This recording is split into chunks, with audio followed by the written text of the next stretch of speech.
Alright, next set of transformations we are going to talk about are rotations, or kind of the short version of what we're talking about would be a turn. And we're going to be using the coordinate plane quite a bit, plotting some coordinates, and the only thing that we are going to do with these rotations are we're going to rotate around the origin. Or basically I'm saying is that the center of one of those coordinate planes, which is 0, 0, that's what we're going to be rotating around. So like in these pictures down here, if you pretend like we've got a coordinate plane here, this is what we're going to always be rotating around, is that center point on the coordinate plane. Now these two things would be parts that you should be very familiar with, as far as clockwise just rotates like a clock, and if you do a quarter turn is 90 degrees. Straight upside down from what you started with is 180 degrees. Another quarter turn is 270, and then the final quarter turn would be a full circle. And remember, a full circle is 360 degrees. That takes you back to the starting position. Just the opposite with counterclockwise. You're going to start at 0 degrees, and you're going to go the opposite direction of a clock. So your quarter turn this way is going to be 90 degrees. And then another quarter turn, or completely upside down, would be 180 degrees. The next quarter turn is going to be 270 degrees, and then that last turn completes the full circle all the way around, which would be 360 degrees, or back to the start. Here are some things to think about as we get started here. I am never in this video going to tell you what the pattern is for this. I am going to draw the pictures out every time. Now, my goal is for you to use the pictures and eventually figure out what the pattern is. I'm hoping that when you start working on your assignment for this part, you start using the pictures, and that's fine, but then eventually you get into what is the pattern for this, because you should be able to write, when we're done with this and you've practiced a few, you should be able to write down a definite pattern for yourself, so you don't have to draw out the pictures every time. If it comes to you having to draw the pictures every time and you never come up with a pattern, then that's what happens, I guess. But you really need to work hard at finding some patterns throughout. And for instance, here is just one hint that I'll give you. Let's say that we start with the point -3, 2, and we're rotating around that origin we talked about. We're rotating around 0, 0. As you rotate around, you're always going to have the same numbers in your point. So like 0 degrees is -3, 2. A 90-degree turn clockwise is going to be 2, 3. Totally upside down, 180 degrees is going to be 3, -2. A quarter more of a turn is going to be -2, -3.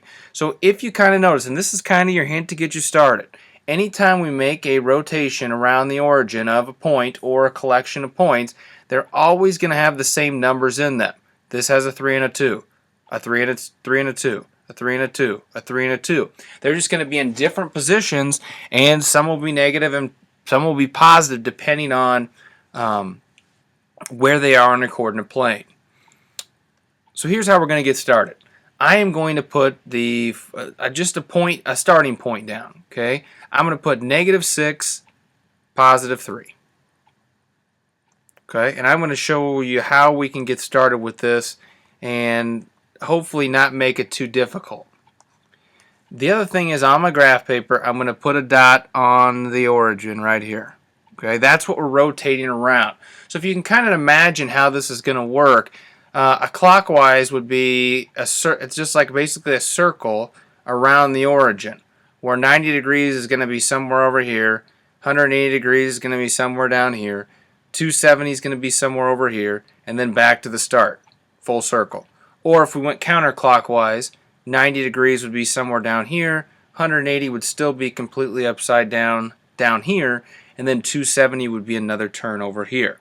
In order to figure this out, here is the easiest way that I have come up to really visualize this, is to always come up with the 180 degrees first in a diagram or a picture. So for this, if we had a compass, like one of those things where you stick the point here and then stick the pencil here and rotate a circle around, this would be a piece of cake, but that's not usually going to be available to us. So here's another way to do it. I'm just going to take a ruler and I'm going to turn it so I'm going to line the origin up with that point that I have. And it's got to be pretty exact. You got to do a really good job lining this up here. Okay, that doesn't look too terribly bad. I'm going to extend this ruler out just a little bit so it goes a little bit further. And then I'm going to draw a line all the way through down here. Okay. Now I'm going to move this out of the way, and we should be able to find out where the exact opposite to this is. And remember, it's going to have the number 6 in it, and it's going to have the number 3 in it. So if I look here, oh, here it is right here, 6, negative 3. Okay. That would be 6, negative 3. Okay. Now, if you look at the one completely opposite to it, hopefully you kind of see a pattern here that we can keep rolling with as we get going.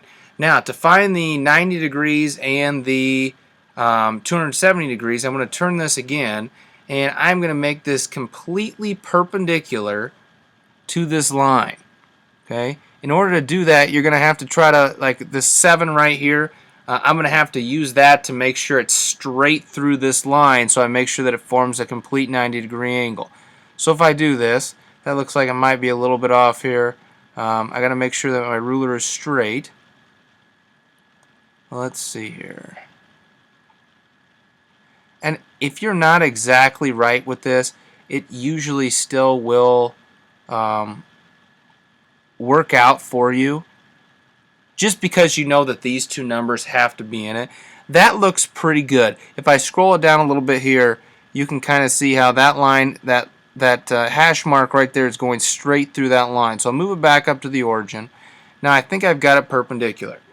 And again, it may not be exactly perfect, but I will draw my line going through here the other way.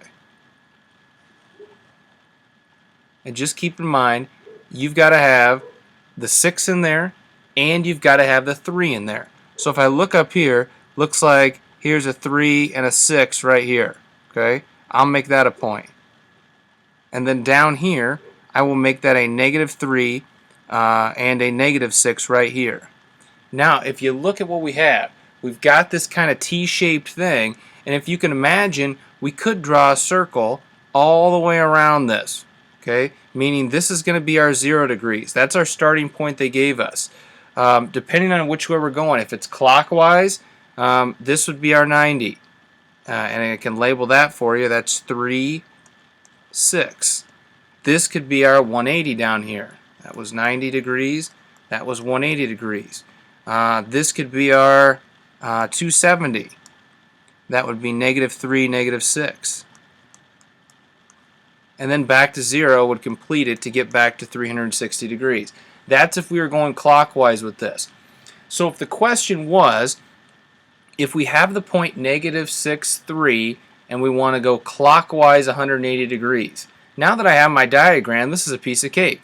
90 degrees, 180 degrees. Well, it's 6, negative 3. It's right there. There's my answer. Let's say the question was, I want to go counterclockwise 90 degrees. Remember, counterclockwise, we got to change these around.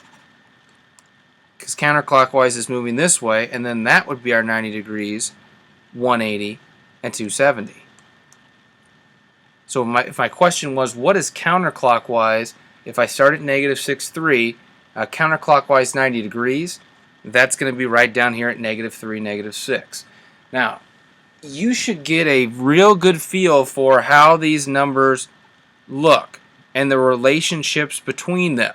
So eventually you don't have to draw this diagram out every single time. I hope so anyway. That's my goal. So really work at these practiced ones to see if you can come up with what the numbers will be without drawing the diagrams. Would be nice. But if you have to draw the diagrams until you come up with that, that'd be fine.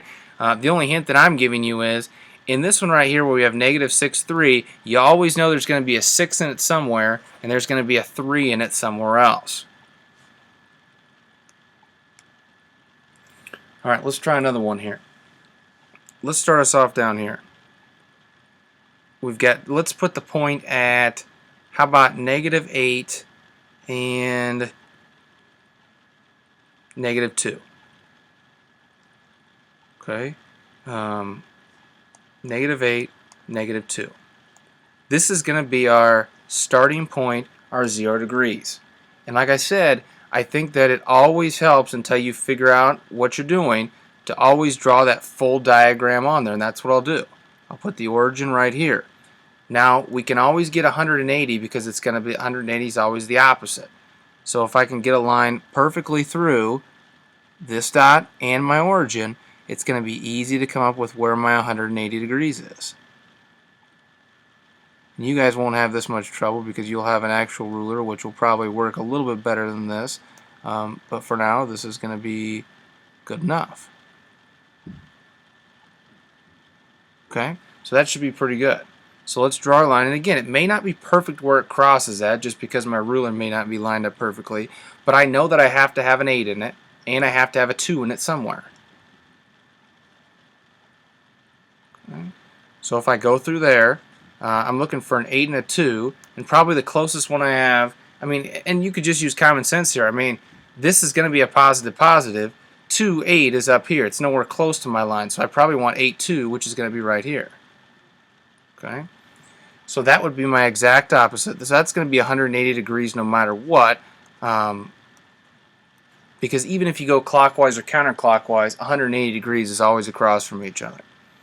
Okay, now I want to make this so it is perpendicular to this line. Oh, that's not even close. Let's see here.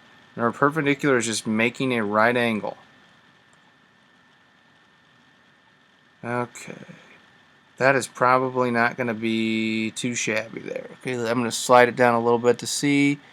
I could probably move it out that way.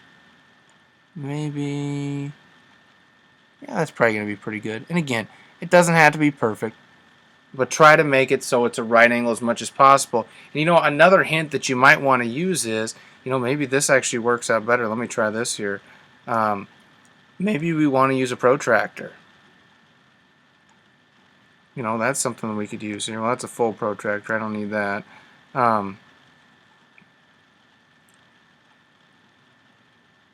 Because then I can, there you go. So then I can ensure that it's going to be 90 degrees because I can see it's going right through the 90 degrees up here. Now the only problem with this is I'm not sure if it's going to let me draw my line straight. Yeah, it's all over the place there.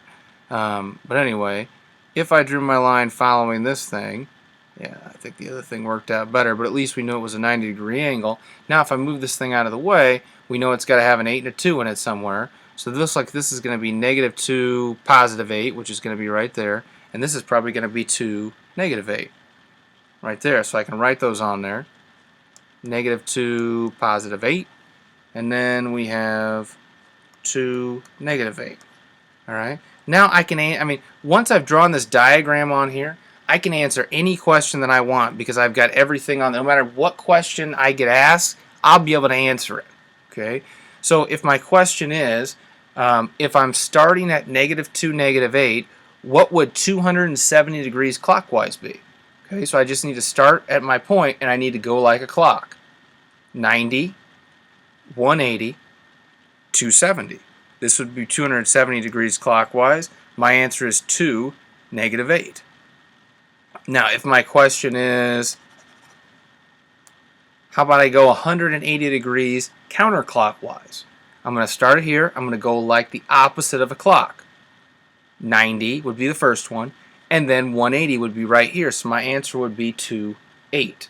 So if I draw out this diagram, you can answer any question that you're given, but take a couple seconds here. Take a minute if you have to. Stare this diagram down. See if you can find some kind of a pattern here. And let me change this a little bit. I know that I messed this one up here. That would be 8, 2. There we go. Now, take a look at the numbers. Take a look at how they're formatted here, what kind of numbers we have. You should be able to come up with a pattern for your start, in common with 180, and then a pattern for the other two. And also, make sure you notice what quadrants we have. If it's in quadrant 1, it's always going to be positive, positive. Quadrant 2 is always negative, positive. Quadrant 3 is negative, negative. Quadrant 4 is positive, negative. And if you can't come up with a pattern, talk to somebody who can. Work together on this.